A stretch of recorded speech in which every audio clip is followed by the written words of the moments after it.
Hey, what's up? It's Valar. Hope everybody's doing all right. Thank you so much for checking out the video. Today is going to be just a showcase on Elegaius. See if we actually think she is worth it. Believe it or not, it's a she. The raid page or whatever had some lore about her, and it is a she, which I had thought at first, hey, it's a dude, but nope, it's a she. Anyway, so we're going to look at Elegaius, and actually she's pretty damn good, actually. So I don't know if she's maybe been undersold because I honestly haven't watched much content on other creators about her. I'm just going to show how I built her, how I would use her, because I think she is actually good. Is she god tier? No, but she's good. And I will admit I actually fully booked her as well too, so don't be mad at me. I did fully book her just because I was like, what the hell? I wanted to see what she could do completely maxed out. So anyway, her skills. This is actually quite handy as far as a skill goes. Attacks one enemy has a 25% chance of placing a block cooldown skills for one turn. It's a low chance. It does book up to 35%. The chance increases by 0.75 for every 1% of HP this champion loses. So, in theory, if you can set it up where she's getting attacked and getting hit a lot, that would be good. But I feel like that's actually kind of hard to set up. So, and maybe I didn't really try to set it up that way. So we'll see in a second here. And then her A2 is attacks one enemy, puts the target's skills on cooldown. This is huge, actually. So it puts all the target skills on cooldown. It is a single hitter, but if the enemy team has any duplicates of the target champion, it will also put all of their skills on cooldown. On a 3-turn cooldown. So this is actually like a humongous... It's a very nice single target lockdown in arena if you're like... Let's say you got a Valkyrie or a Martyr, you just don't want to get counterattacks up or any of these big old shields or anything like that. You can actually... Boom, just put the skills on cooldown if you can get them faster, right? Get her faster. Or if it's faction wars or if it's a wave and there's multiples, like there's multiple Hordens, there's multiple Tayrells and like a dragon, there's also multiple Valkyries. I don't even know, an undead, I'm not sure which. I think it's Valkyries actually, but I'm not 100% sure. But anyway, there's a whole bunch of faction wars with 5 of the same champion, it seems like, right? So this is a huge thing in faction wars. Ghost Rage and an AoE that's a 75% chance of removing 2 random buffs. So it does a little bit of a buff strip. And 75% chance of decreasing all enemies' turn meters by 20%. Decreases enemy turn meter by a further 0.2% for every 1% of HP this champion loses. I feel like just look at that part as a bonus, actually. Because it's actually... Like, I feel it's going to be kind of hard to trigger that, actually. So that is actually just a bonus. If you want... The way I built it, it's just a bonus. And I feel like that's actually the way you should think about it as well. But this is cool with a decreased turn meter and the buff removal. Very handy in Spider. Now, is it like the most best thing? No. But it's actually a pretty cool kit, right? And then the last thing here, the passive, prevents this champion's death and keeps them alive on 1 HP when hit by a fatal hit. If this skill prevents this champion's death, heals them by 10% of their max HP, fills their turn meter by 20%, and places a shield buff on them equal to 30% of their max HP for 2 turns, will not prevent this champion's death if they are under a heal reduction debuff. Which is a little bit weird, but hey, whatever, right? So, it's cool. Again, I look at it like it's just one of the bonus things. How did I set her up as far as masteries go? And then I'll show the gear here in a second too. So as far as masteries go, I wanted her to be fully based on just giving as much support as possible and doing the turn meter reduction and if possible getting the block cooldown skills off. Even though it is low, but a lot of her kit needs the accuracy. So I actually went all the way down and got Eagle Eye to get the extra 50 accuracy. Went down the accuracy tree, well, the support tree, and did the accuracy masteries. And then I did, like, you know, Arcane Celerity. If got lucky and placed the block cooldowns and it expires, get some chance of increasing turn meter. Laura Steel that, you know, does the base stat increases. Evil Eye to help with some extra turn meter with AoE skills and whatever. Single target skill too. And increasing the chance of placing the block cooldown skills. Also increasing the chance to extend it. Well, giving a chance to extend it, not increasing the chance. And anyway, I thought it would be cool because the A1 would be what would kick off if you had a Retribution here. So if something does happen and there is the loss coming in, on the defense tree I want to go down, so it's 50% chance to counterattack when this champion loses 25% of their max HP or more from a single enemy skill. Pretty cool. So I thought that would be useful. You can build this however you want. I would not recommend going in Clan Boss because I don't think... Clan Boss is the one place I would say probably completely useless. Well, really is completely useless in Clan Boss. But let me show you actually the stats I have. I didn't even care about crit rate, crit damage, any of that stuff. Accuracy, HP, and a little bit of defense is what I went for on the build. So debuff accuracy at 347. It's actually pretty good. It's not like god tier as far as like dealing Platinum Arena. It's really, really good for dungeons and more than you actually need. You probably could just get ahead with like 250-ish, maybe 220, and like maybe increase the HP or the defense if you want to do. But this is what I went with because I did want to test an arena too. I actually do believe this character could be a pretty good lockout champion in arena that, you know, can help you if you want to single target, you know, snipe someone's skills down type of thing. I don't think she's going to be useless in arena in any way. Health points 77,000.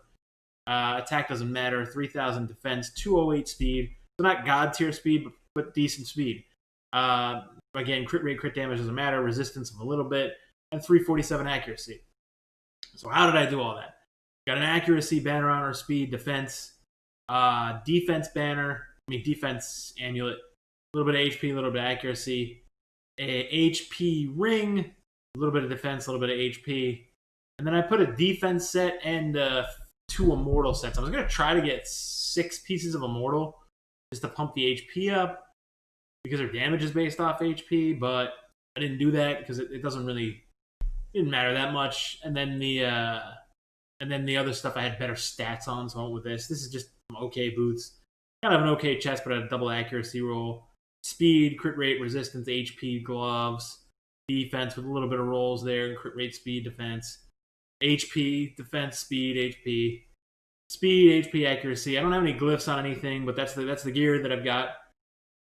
It's good gear, don't get me wrong, but it's not god tier gear. So my account, gear-wise, is more of like attainable, I would want to say would be the best word, than some other things you see. The other thing, too, is, all right, so it's a girl. I'll post the link from Raid in the description, but also, I still have to point this out every time. It must be the mother of Alien, because this looks like the alien that's in Sigourney Weaver's stomach, although that doesn't make any sense, because Sigourney Weaver would be the alien's mom. Whatever. It's just kind of funny, like, this little thing looks just like the alien that pops out of Sigourney Weaver's stomach. And I guess she is some type of nun or something like that, too. I don't know. Whatever. Pretty cool design. More arms flailing out over there. Let's actually get to the meat and potatoes of what the hell we're here for, which is actually seeing her work. So I'm going to show her in 2 places real quick here, and then do some arena battles with her. Show her in Dragon. Do a quick Dragon run. It's not my normal speed team, but I did keep some of it intact. It's going to run about 2 minutes on the run. But I'm going to let it go so we can see what happens here. So, boom. See, that guy, whatever is it, Crossbowman? I don't know. I think it's Crossbowman, the old dude there. But you saw that it actually made it say increase cooldown on all of them. So that's actually pretty cool. And then here we go. Decrease turn meter across the board right there. So for waves, I really think this character, like, we all get kind of greedy and are like, we need the best Dracomorph character. Like, I have Dracomorph, right? And I use Dracomorph. But not everything has to be Dracomorph, and not everything... It's almost like not everything is fun to be chasing Dracomorph anymore either. Like, use the characters that are not necessarily the top tier characters, but could get you through content. And I really think if you're a mid-game player, Elegaius is huge. Is actually like really a big character for a mid-tier player. It's not game-changing for my account, but there's not a lot that's game-changing for my account right now. I mean, like, nothing's really game-changing. It's just more fun to have, or more like experimental crap I could do. But if you're someone that's actually like struggling in dungeons and stuff, I really think Elegaius can actually help huge. Spider being one of them, the turn meter reduction and everything. Granted, she's magic, is going to help the most on the last stage or any spirit stages you're in. But you can see actually, she doesn't do anything against the boss. So, and I have a lot of HP on her. So what I was talking about before is like she's not really going to die. It doesn't seem like, but she is an absolute wave slayer. So from a crowd control perspective, she's phenomenal. Like really, actually one of the best crowd control champions I would think in the game. Overall, not one of the best champions, but crowd control, one of the best champions. Just my opinion, but that's what I'm going to stick with. And then let's show her in Spider. So in Spider, we'll go over here. We'll actually, I think normally my Spider runs are actually like a little over a minute. This one maybe a little bit longer. It might be closer to 2 because I had to change up the team. I actually took out Prince Kaimar and put her in. Now, granted, it's a little bit different setup, but hey, whatever. We're going to show it, and we're going to see what she does. Now, she's my fastest right now, so right out the gate, I'm going to drop everybody's turn meter, including the Spider, right? So my Royal Guards are not actually beefed up enough to do that much damage. Well, he did 1.5 million, which is good. But I don't have 100% crit rate, which is crazy, right? So you could bring her in here and actually drop the turn meter, which is really good. Like that, you can even change the order. Like maybe if I had Dracomorph go first, right? So you put or whoever is doing your decreased defense. Doesn't have to be Dracomorph, but whoever's doing your decreased defense, right? And then the Royal Guards go, and then you potentially have her go maybe last to drop the turn meter again, so they can all kind of get another turn. So my speed tuning might not be exactly how I would speed tune a Spider run right now, but I just kind of wanted to show it to see what she does. For me, I think she's a good Spider champion, actually. So right there again, she decreased all the Spiderlings' turn meter. Didn't look like she decreased the Spider's turn meter on that one. But hey, all right, you get the point. You know what happened there, right? So she's good. And then we're going to show her an arena. And this battle should be, hopefully, we're on 1:20. All right, come on. There we go. I don't know, this little teensy weensy 3 bars. How much is that? All right, come on now. that teensy weensy 3 bars is gonna take forever now because of the way I have it tuned and everything. But I don't know if she's been underappreciated or not, or really how other people have showcased her. But in my opinion, I was actually really pleasantly surprised when I started testing her. I was like, wow, actually pretty good. I honestly expected her to be hot trash. That's what I expected. I expected to come out and rant the hell out of this video. But no, that's not what I'm doing. So we're going to do some arena battles. Before I forget, I wanted to actually let you guys know I'm doing a giveaway. I will post a link at the end of the video to the giveaway video as well. And also, that's the last video I just posted. Make sure you go view that video. Once we hit 2,500 subs, I'm just going to do it once we hit 2,500 subs. There's no view requirements or anything. Once we hit 2,500 subs, I'm going to give away the account in that other video. The other cool thing, speaking of account giveaway, I can't give all the details just yet, but it's pretty cool, and I'm pretty honored to be part of this. Plarium has a sponsored challenge coming out next week that my channel will be part of with some other content creators. It starts around the 18th, and we're going to do everything completely free to play and try to race to certain content where we compete in dungeons and clan boss and stuff like that too. With, it's either 6 or 8 of us. I honestly can't remember the number as far as that, but the details will be out all next week. Make sure to look at that, and the account that we use on that, we will actually be able to give it away at the end of it too. We actually have to give it away. So that's the other caveat. And the other awesome thing though is we're actually getting to give away like 10,000 gems, like a ridiculous amount of gems. So it's like 5,000 gems per channel that are in it. But me and the other guy, whoever wins will give away the 10,000 gems. That's the type of thing. So they get a big exposure for that. So there's going to be a crap ton of gems at the end of this that we'll be able to give away. Make sure to stay tuned. I'm actually going to probably be producing daily content when that goes live. So let's go back to Arena. By the way, like and subscribe. All right.